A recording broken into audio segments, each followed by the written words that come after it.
ilmu itu seperti padi, jadi semakin tinggi semakin merunduk. Makanya kan orang yang mempunyai spiritual tinggi itu rata-rata orangnya lebih rendah hati. Jadi kalau orang yang masih sombong, masih banyak tingkah, masih perilakunya mungkin membuat perasaan orang lain gak enak, suka menyinggung perasaan orang lain, kata-katanya kurang bisa diterima dengan baik atau kurang menyejukkan, itu tergolong orang yang dibilang spiritual yang masih di bawah. Nah, gitu. Sakderenge nglajengaken mirsani video sakjangkepipun, kula aturi kapurih nutul tombol subscribe supados boten ketinggalan video salajengipun. Kagem kemanfaatan video menika monggo dipun like, komen lan ugi share. Mugi panjenengan sedaya pinaringan seger waras, bejo donya bejo akhirat, rahayu rahayu rahayu sagung dumadi.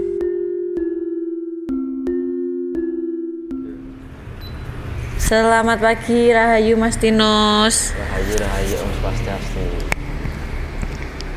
Gimana Mas, sehat? Mas sehat banget. Harus seger ya Mas. Seger baratus. Mas, ini aku mau ini. Iya. Kemarin kan kita sempat konten juga, terus banyak pertanyaan dari netizen yang tanya ke jenengan tentang ini. Ciri-ciri orang yang memiliki spiritual tinggi itu seperti apa? Pertama dari tingkah lakunya. Tingkah lakunya itu pasti orangnya rendah hati, tidak terlalu istilahnya mempunyai sifat tidak adigang, adigung, adiguno.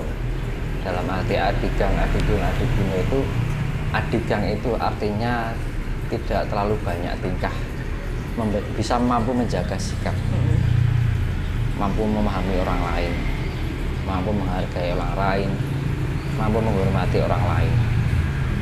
Itu adigang, harus bisa menjaga adigang. Gitu. Terus tidak, kan adigang, adigung, adiguno. Nah, kalau adigung itu merasa benar, merasa pintar, keakuan diri, sombong diri, merasa memiliki, merasa bisa, merasa mampu. Nah, itu tergolong adigung. Terus yang ketiga adiguno. Adiguno itu ya itu tadi kalau yang adigang adigung itu ya merasa benar, merasa kuasa, merasa memiliki, dan gitu. Kalau adiguno itu merasa mampu, merasa bisa, merasa pintar, kan gitu. Jadi kalau orang yang sudah mencapai level spiritual yang tinggi itu memang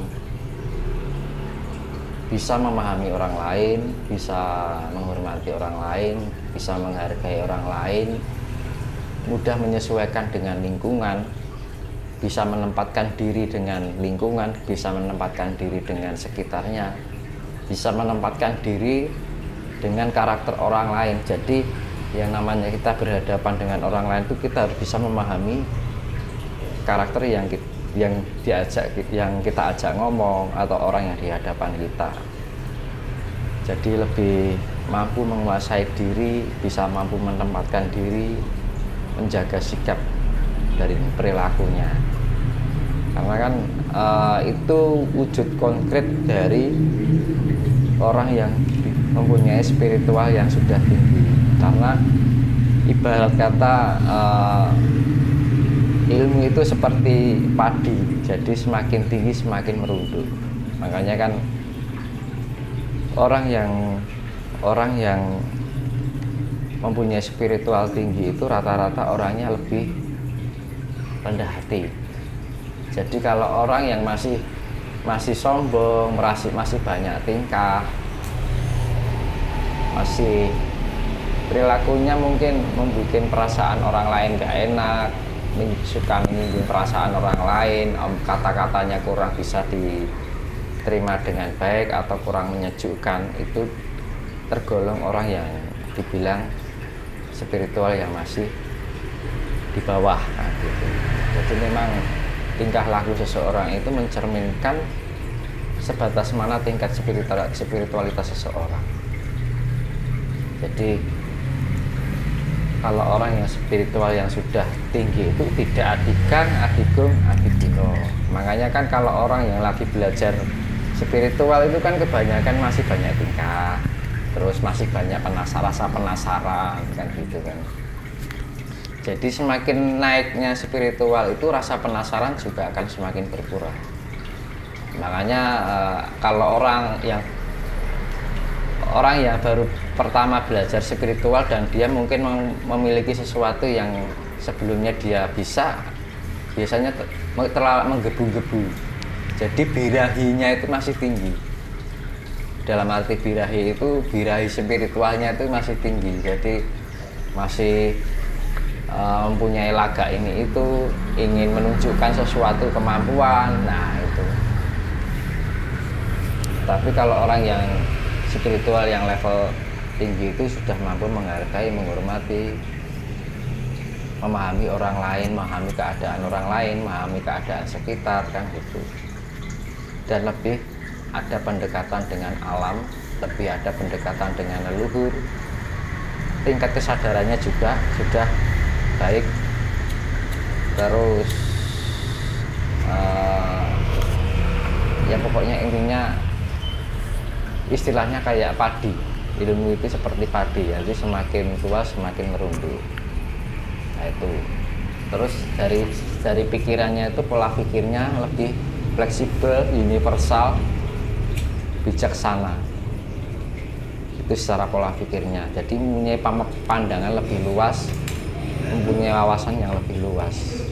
Terus secara hati orang yang punya spiritual yang tinggi itu lebih sabar, lebih bisa mampu mengalah, bisa mampu menerima keadaan, mempunyai jiwa yang tenang, tidak mudah goyang. Misalkan mendapatkan suatu benturan masalah itu tidak mudah khawatir, tidak mudah cemas, tidak mudah mengeluh, dan mampu menerima suatu keadaan itu dengan legowo. Jadi lebih mampu bisa menerima dan tahu bagaimana apa yang harus dilakukan. Jadi untuk ketika mendapatkan masalah kehidupan itu, kalau orang yang spiritual yang sudah tinggi itu tahu bagaimana apa yang harus dilakukan tanpa bantuan orang lain. Tapi kalau orang yang baru-baru berspiritual kan masih sifatnya masih labil. Dari secara kepribadiannya, pola pikirnya, pola rasanya itu masih labil. Ya sama aja kan, antara cipta, rasa, dan karsa. Nah, ciptanya sudah baik, sudah mapan, rasanya juga sudah mapan, perilakunya juga sudah mapan. Kalau pikiran kita sudah mapan, rasa kita mapan, perilaku kita mapan, nah itu ciri-ciri orang yang sudah mempunyai level spiritual yang sudah tinggi atau lebih atas. Tapi kalau masih punya sifat adigang, adigun, adigino, ya belum bisa dikatakan orang yang punya spiritualitas. Karena spiritualitas itu tidak hanya sekedar suatu pengertian yang hanya diungkapkan hanya dalam bentuk lisan, tapi benar-benar bisa mengimplementasikan dalam sebuah kenyataan atau kasunyatan. Jadi kenyataan itu benar-benar terimplementasi dari cara pola pikirnya, pola rasanya, bahkan tingkah lakunya. Itu benar-benar menguasai, ada kematangan di dalam diri, lebih mempunyai jiwa yang asih dan bijaksana. Itu. Terus ini Mas, apakah benar memanusiakan manusia itu sebagian dari tujuan hidup? Ya sama aja.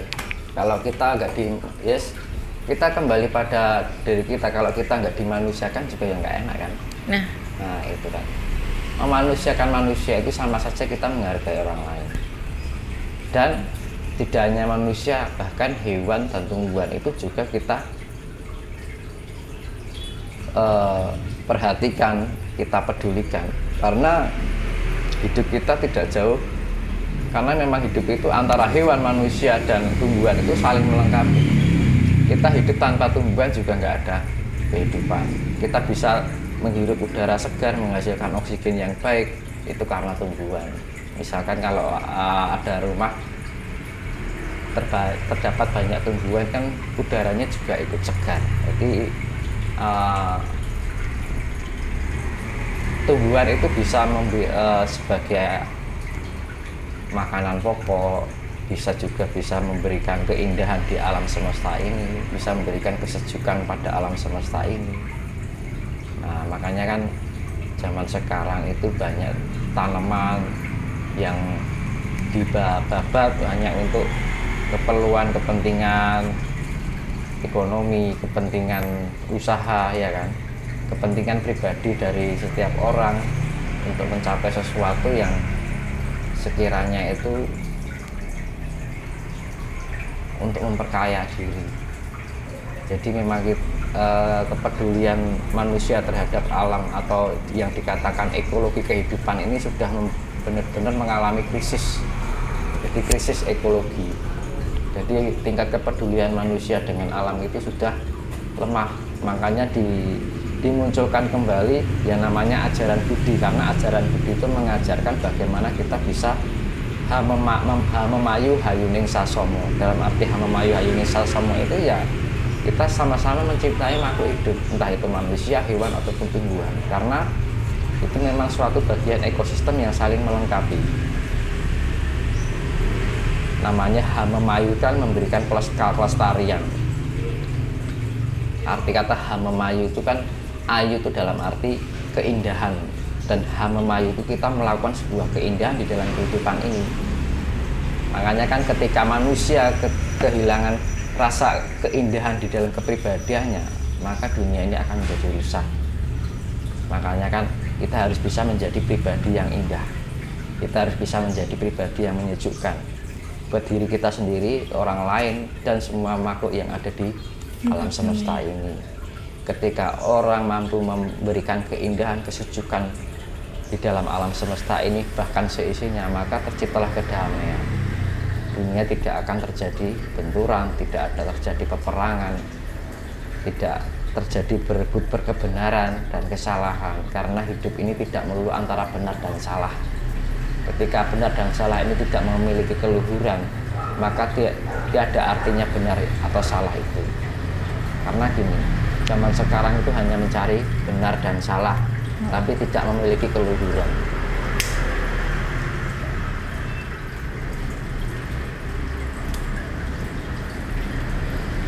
Makanya dibilang luhur itu kan sesuatu hal yang mulia. Kita harus mempunyai jiwa yang mulia.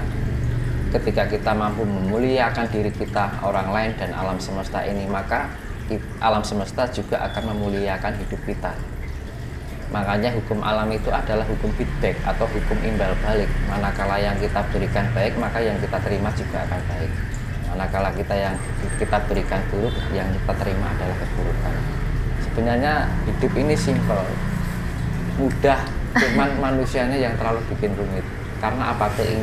Keinginan yang liar, tanpa memahami sisi yang lain, hanya mengedepankan ego diri, keinginan diri, akhirnya apa? Mengabaikan segala sesuatu yang sebenarnya kita telah diberikan keindahan, diberikan kehidupan oleh alam semesta ini.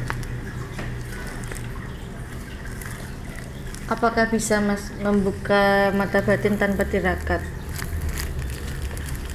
Membuka mata batin tanpa tirakat. Sekarang gini, kita pahami dulu, tirakat itu apa sih? Gitu.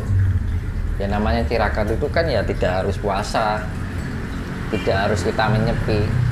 Dengan melakukan dan mengontrol diri kita untuk berbuat baik itu bagian dari tirakat. Nah itu yang dinamakan topong rami. Nah makanya topong rami itu kita bisa mampu mengendalikan pikiran kita, ucapan kita, rasa kita, perbuatan kita, kira-kira omongan kita itu baik enggak untuk orang lain, ya kan? Kira-kira pikiran kita ini akan merugikan orang lain atau tidak, merugikan untuk alam semesta ini atau tidak, merugikan untuk diri kita sendiri atau tidak, kan gitu. Dan prasangka itu, makanya kan namanya prasangka itu harus positif. Ketika prasangka kita jelek, sebenarnya kita akan merugikan diri kita sendiri, merugikan orang lain, kan gitu. Dan perbuatan itu juga, kalau perbuatan kita buruk ya pasti berdampak buruk pada orang lain. Dan ketika kita menyakiti orang lain itu sebenarnya kita menyakiti diri kita sendiri. Itu akan berbalik pada diri kita sendiri. Makanya kan di dalam menjalani kehidupan ini harus lebih hati-hati, lebih cermat dalam menghayati, menjalani, memahami sesuatu yang sekiranya kira-kira ini merugikan bagi orang lain atau tidak. Karena di dalam etika Jawa itu tidak mengenal benar atau salah, tapi dalam etika Jawa itu orang yang melakukan salah itu dianggap orang yang belum mengerti apa yang dia perbuat, apa yang dia pikirkan, apa yang dia rasakan, dan apa yang dia ucapkan itu dia tidak paham akan kata-katanya, pikirannya, rasanya, perilakunya itu akan menyakitkan orang lain atau tidak. Kan gitu. Kadang-kadang kita disakiti oleh prasangka diri kita sendiri. Kadang-kadang kita disakiti oleh pikiran kita sendiri. Karena pikiran yang merusak diri kita sendiri adalah ya pikiran kita sendiri. Yang merusak diri kita adalah perasaan kita sendiri. Yang merusak diri kita adalah tingkah laku kita sendiri. Yang pada dasarnya dia seseorang itu ditujukan kepada orang lain, sebenarnya itu juga merugikan diri kita sendiri. Makanya hukum alam itu adalah hukum feedback, hukum imbal balik. Jadi hukum sebab akibat. Makanya kan kita lebih jeli dalam menghayati, mencermati, menjalani kehidupan ini benar-benar eling lan waspada, eling dengan ucapan kita, eling dengan pikiran kita, eling dengan perasaan kita, eling dengan perilaku kita. Ya kan? Waspada dengan ucapan kita, waspada dengan pikiran kita, waspada dalam perasaan kita, waspada dengan tingkah laku kita. Sebenarnya itu segala sesuatunya itu tergantung di dalam diri kita. Manakala kita mampu membawakan diri kita dengan baik, maka yang terjadi akan baik. Meskipun kalau kita sudah terbiasa dengan seperti itu, dengan pikiran yang positif, perasaan yang indah, menyejukkan, jiwa yang tenang, perbuatan yang lebih menyenangkan atau memberikan kesejukan pada orang lain, nanti yang terjadi akan baik. Orang akan memberikan rasa hormat terhadap diri kita tanpa kita minta, karena kehormatan diri kita itu kalau bisa jangan kita minta dihormati, tapi bagaimana perilaku orang itu menghormati karena perilaku kita, pikiran kita, rasa kita. Jadi yang menghargai diri kita sebenarnya adalah pikiran kita sendiri, ucapan kita sendiri, tingkah laku kita sendiri, perasaan kita sendiri. Makanya kan bukan masalah orang lain. Kalau kita ingin dihargai tapi perilaku kita merugikan orang lain dan kita tidak menyenangkan, ya bagaimana bisa pantas itu dihargai?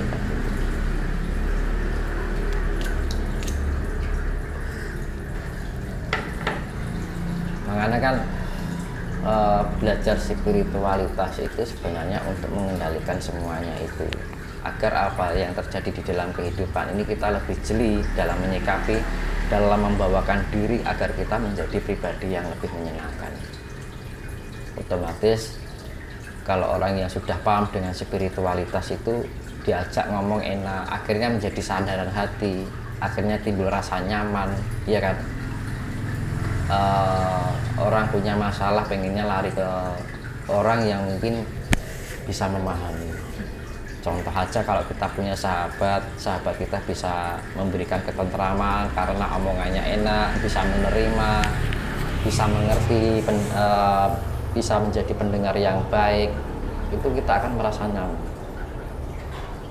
Kalau kita mengatakan diri kita orang spiritualitas, tapi kalau belum bisa menunjukkan seperti itu, ya itu belum dikatakan orang spiritual. Karena spiritual itu bukan masalah keilmuan yang kesaktian, tapi sesuatu yang bisa memberikan cerminan sifat-sifat Tuhan, dan sifat-sifat Tuhan itu adalah sifat kasih, sifat yang memberikan kedamaian. Kalau kita mampu memberikan sifat-sifat kasih itu, maka akan tercipta di dalam kehidupan ini. Kalau kita terbiasa dengan kehidupan yang negatif, ya yang terjadi ya akan negatif, itu otomatis.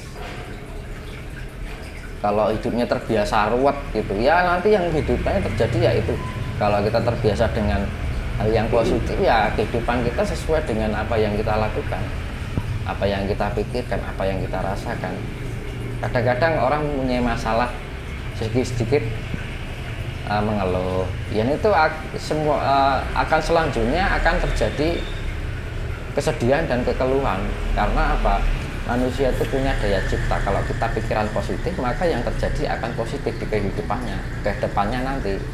Tapi kalau pikiran kita terlalu mudah untuk pikir negatif, prasangka negatif, ya yang terjadi nanti ya ke depannya akan begitu terus. Bukannya membaik, akan memberikan keterpurukan di dalam kehidupannya. Akhirnya apa? Ya menyalahkan keadaan.